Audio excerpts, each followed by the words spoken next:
गाढव मेलं ओझ्याखाली आणि शेंगरू मेलं एरझाऱ्याखाली. आता मी हे कसं काय म्हणते तुम्हाला व्हिडिओमध्ये पुढे कळणारच आहे.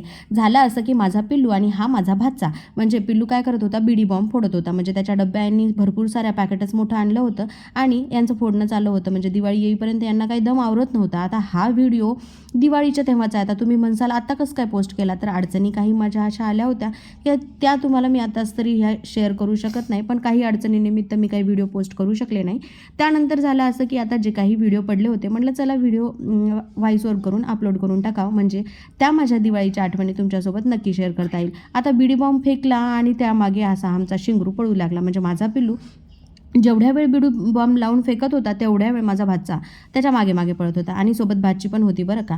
तर अशा प्रकारे एका डब्बीमध्ये जवळपास 50 तरी बीडी बॉम्ब असतील आणि ते जेवढ्या वेळ माझा पिल्लू फोडत होता तेवढ्या वेळ माझा भाचा आणि माझी भाची त्याच्या मागे पळत होती. आता खरं सांगा, एक काम एकाचंच होतं, दुरूनही ते पाहू शकले असते, पण काय करणार, त्यांनाही दम नव्हता, त्यांनाही तसाच एन्जॉय करायचा होता.